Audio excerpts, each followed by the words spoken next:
दोस्तों, आपको हिंदू धर्म के कई ग्रंथों के बारे में पता होगा, जैसे महाभारत और रामायण। आपने अक्सर टीवी पर देखा होगा। उस युग में कई वीर महापुरुष हुए थे, जिनमें से कुछ ऐसे भी महापुरुष हैं जिन्हें अमर होने का वरदान प्राप्त हुआ और वो आज तक जीवित है और हमारे बीच ही मौजूद है। वो लोग कहाँ हैं, ये एक मिस्ट्री है, और वो जीवित है, ये एक सच्चाई है। अगर आपको जानना हो कि वो लोग कौन हैं और अब तक कैसे जीवित है, तो इस वीडियो के अंत तक बने रहें। इस वीडियो को लाइक करें और हमारे चैनल को सब्सक्राइब करें, ताकि इसी तरीके की और वीडियोस आपको जल्द से जल्द पहुंच पाए। महाभारत में अश्वत्थामा कई योद्धाओं में से एक थे।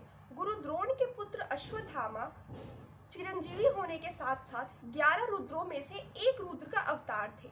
गुरु द्रोण को एक पुत्र चाहिए था, जिसके लिए उन्होंने कठोर तपस्या की थी।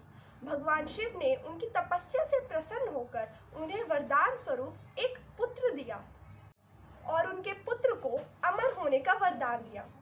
उस बालक के माथे पर एक मणि थी, जो उसे हर तरीके के संकट से बचाती थी। जब अश्वत्थामा बड़े हुए, तब उनकी मित्रता दुर्योधन से हुई। तब मित्रता और सत्ता की लालच में आकर अश्वत्थामा ने महाभारत के युद्ध में कौरवों का साथ दिया। दुर्योधन की मृत्यु के बाद अश्वत्थामा ने अपने मित्र के मौत का बदला लेने के लिए पांडव के 5 पुत्रों की हत्या कर दी। अश्वत्थामा को लगा कि वहां 5 पांडव सो रहे हैं, बट असलियत में वो पांडव के 5 पुत्र थे, जिस कारण श्री कृष्ण ने अश्वत्थामा पर क्रोधित होकर उसके माथे की मणि उनसे छीन ली और उसे श्राप दिया कि वो समय के अंत तक इस धरती पर भटकता रहेगा, पर उसे कभी भी मौत नसीब नहीं होगी और उसकी मणि का ये घाव कभी नहीं जाएगा। वो अपनी पूरी जिंदगी एक रोगी की तरह बिताएगा, बट कोई भी उसकी मदद नहीं करेगा, कोई भी उसको खाना पानी नहीं पूछेगा, क्योंकि जो भी उसके पास आएगा वो उससे सिर्फ घृणा करेगा। भगवान हनुमान रामायण के सबसे बड़े वीर हैं। हनुमान जी राम के सच्चे भक्त हैं। जब रावण सीता माता का अपहरण करके उन्हें लंका ले गया, तब श्री राम बहुत चिंतित थे, क्योंकि लंका उनसे बहुत दूर थी और वहां तक का रास्ता तय करना बहुत ही कठिन था। तब हनुमान जी में उड़ने की शक्ति थी, जिससे उन्होंने इतना लंबा फासला तय किया और रावण की लंका के अंदर जाकर अशोक वाटिका में उन्होंने सीता माता को ढूंढा। कई सारी थ्योरीज हैं जो कि बताती है कि हनुमान जी को चिरंजीवी होने का वरदान कैसे मिला। कुछ स्क्रिप्चर्स के अकॉर्डिंग, जब हनुमान जी सीता माता के पास पहुंचे थे और उन्होंने ये कहा कि वे राम जी के दूत हैं, तब सीता माता ने प्रसन्न होकर हनुमान जी को चिरंजीवी होने का वरदान दिया। इसके अलावा जब रामायण के सारे कैरेक्टर्स को मोक्ष प्राप्ति हुई, तब हनुमान जी ने भगवान से रिक्वेस्ट की कि उन्हें इसी धरती लोक पर रहने दिया जाए, जब तक इस धरती पर भगवान राम का नाम लिया जाए। इसलिए आज भी जब भी कोई सच्चा भक्त भगवान राम का नाम लेता है, तब वहां पर हनुमान जी पाए जाते हैं। कहा जाता है कि इस धरती पर जब जब राम कथा होती है, तब वहां पर सबसे पहले आने वाले व्यक्ति हनुमान जी होते हैं और कथा के आखिर में सबसे लास्ट में जाने वाले व्यक्ति हनुमान जी होते हैं। एक और थ्योरी ये कहती है कि जब रावण को मारने के बाद लोगों ने हनुमान जी से ये पूछा कि वे भगवान राम के प्रति अपनी श्रद्धा और आस्था कैसे साबित करेंगे, तब उस समय भगवान हनुमान ने अपना सीना चीर के सबको ये बताया कि उनके हृदय में भगवान राम, सीता माता और लक्ष्मण जी रहते हैं। इसके बाद हनुमान जी का अपने प्रति ये भाव देखकर भगवान राम ने उनको अमर होने का वरदान दिया। महर्षि वेदव्यास। हम लोग हर साल गुरु पूर्णिमा मनाते हैं, लेकिन क्या आप लोग जानते हैं कि गुरु पूर्णिमा महर्षि वेदव्यास के जन्मतिथि के दिन मनाई जाती है। महर्षि वेदव्यास महाभारत के लेखक एवं सत्यवती के पुत्र थे। महर्षि वेदव्यास बुद्धि और ज्ञान को प्रदर्शित करते हैं। महर्षि वेदव्यास को विष्णु जी के कई अवतारों में से एक माना जाता है।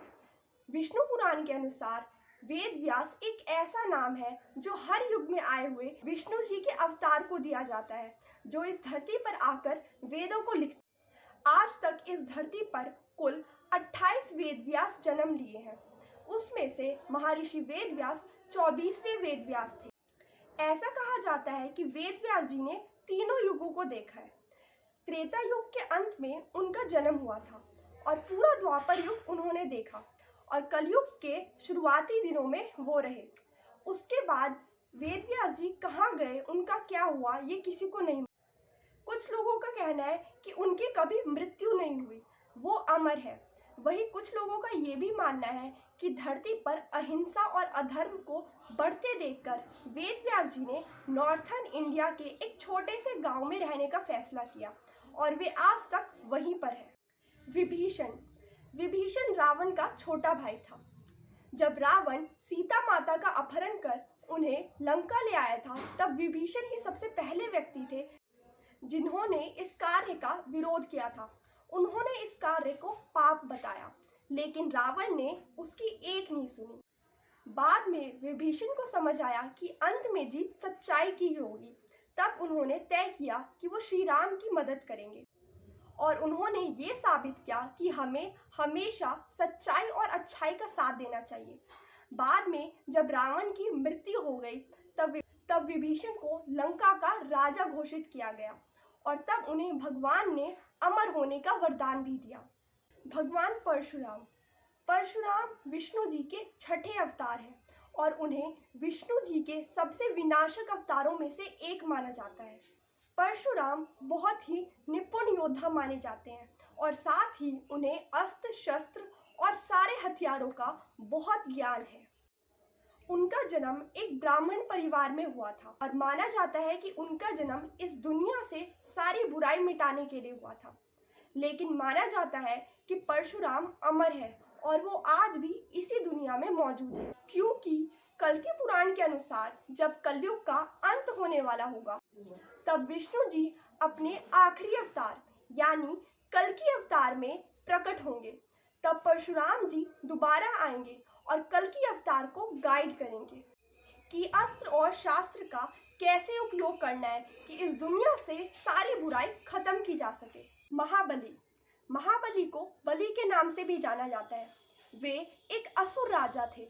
वे तीनों लोकों के राजा भी हैं। बलि को देखकर इंद्रदेव, जो कि देवताओं के राजा है, उनके मन में बलि के लिए हीन भावना पैदा हुई, जिसके चलते वे विष्णु भगवान के पास गए और उन्होंने विष्णु भगवान से रिक्वेस्ट की कि बलि को उसके पद से हटा दिया जाए। तब विष्णु भगवान ने उनकी बात मान ली। तब विष्णु जी ने वामन अवतार धारण किया और वे बलि के पास जा पहुंचे। उन्होंने बलि से कहा कि उनके पैरों में 4 कदम कवर होने वाले जमीन को वो उसे दे दे। वामन अवतार का साइज देखकर बलि ने तुरंत हाँ कर दिया। 3 कदम के अंदर विष्णु जी के वामन अवतार ने तीनों लोकों को कवर कर दिया। तब बलि ने भगवान के आगे सरेंडर कर दिया, लेकिन बलि के दिए हुए वचन के अनुसार अभी भी 1 कदम बचा हुआ था। तब विष्णु जी ने बलि से पूछा कि वे अपना चौथा कदम कहाँ रखें। तब बलि घुटनों पर बैठे और उन्होंने भगवान से कहा कि वे अपना चौथा कदम उनके सर पर रखें। इसे देखकर विष्णु जी इतने प्रसन्न हुए कि उन्होंने बलि को अमर होने का वरदान। कृपाचार्य महाभारत के इम्पोर्टेंट कैरेक्टर्स में से एक है। उन्होंने सभी राजकुमारों को प्रशिक्षित किया था। वो कभी भी किसी तरीके का पक्षपात नहीं करते थे। एक थ्योरी के अकॉर्डिंग बताया जाता है कि कृपाचार्य के इस एटीट्यूड को देखकर और पक्षपात ना करना ये देखकर कृष्ण जी उनसे बहुत प्रसन्न हुए और उन्होंने कृपाचार्य को अमर होने का वरदान दे दिया।